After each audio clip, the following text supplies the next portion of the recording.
Our today's topic is the Constitution 44th Amendment Act 1978, which is introduced by Janata government. ये एक तरीके से corrective amendment act था. किसको करेक्ट करना था? 42nd अमेंडमेंट एक्ट 1976 में जो मेजर चेंजेस किए गए थे, जिसे हम मिनी कॉन्स्टिट्यूशन के नाम से भी जानते हैं, उसको करेक्ट करने के लिए ये 44th अमेंडमेंट एक्ट इंट्रोड्यूस किया गया था. ऑब्जेक्टिव इसका क्या था? ऑब्जेक्टिव था to limit the executive power in case of declaring a national emergency. National emergency को अगर डिक्लेयर करना है तो उसमें एग्जीक्यूटिव की पावर लिमिट कर दी गई. कैसे? प्राइम मिनिस्टर प्रेसिडेंट के साथ मिलकर अकेले ही ये डिसाइड नहीं कर सकता है कि इमरजेंसी डिक्लेयर करनी है. यहाँ पे क्या किया गया? Balance of power between executive, legislature and judiciary. Changes क्या इंट्रोड्यूस किए गए? Right to property omitted as fundamental rights. Means अब ये right to property fundamental rights नहीं रह गया, अब ये एक लीगल राइट बन गया अंडर आर्टिकल 300A के थ्रू ये एक लीगल राइट बन गया. ओके, अभी तक ये क्या था? एक फंडामेंटल राइट था. नेक्स्ट क्या किया?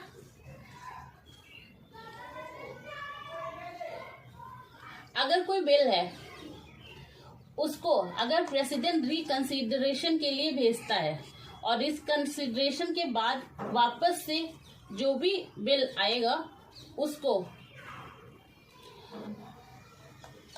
वो जो एडवाइस होगी काउंसिल ऑफ मिनिस्टर्स की, वो प्रेसिडेंट के ऊपर क्या हो जाएगी? बाइंडिंग हो जाएगी. It becomes binding on president. Means after reconsideration the advice of council of minister become binding on president. Okay, next arm rebellion जो था, आर्म रिबेलियन वर्ड जो था, ये इंट्रोड्यूस किया गया, इसको ऐड किया गया. इंटरनल डिस्टर्बेंस को रिप्लेस किया गया. मीन्स इंटरनल डिस्टर्बेंस कोई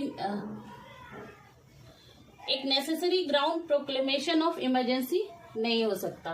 okay, preventive detention not to be authorize beyond 2 months without the decision of advisory body. Means अगर किसी को प्रिवेंटिव डिटेंशन के अंदर अरेस्ट किया गया है तो 2 month के बियॉन्ड उसको नहीं रख सकते जब तक एडवाइजरी बोर्ड ने उसको एक्सटेंड करने के लिए नहीं कहा है. Restore the power of high court and supreme court. Means high court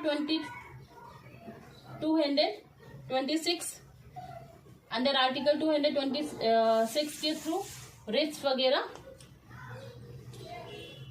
जारी कर सकता है.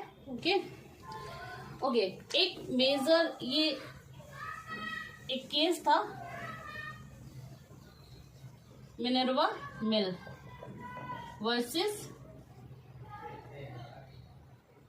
Versus union of India 1980. इस केस के थ्रू क्या किया गया कि जो बेसिक स्ट्रक्चर जो है कॉन्स्टिट्यूशन का, वो कर्टेल नहीं किया जा सकता है. बेसिक स्ट्रक्चर कर्टेल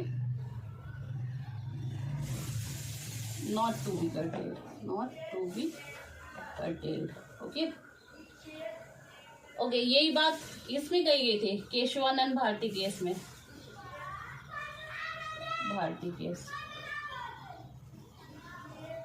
और दूसरी चीज,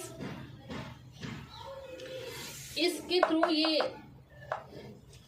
थ्रू ये भी कहा गया कि फंडामेंटल राइट्स जो है तब तक कंट्रोल नहीं किए जा सकते जब तक कोई नेसेसरी ग्राउंड ना हो उनको कर्टेल करने का.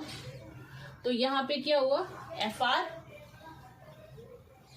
को प्रेफरेंस मिलेगी ओवर DP पे, डायरेक्टिव प्रिंसिपल. ओके, तो दैट्स ऑल. Thank you.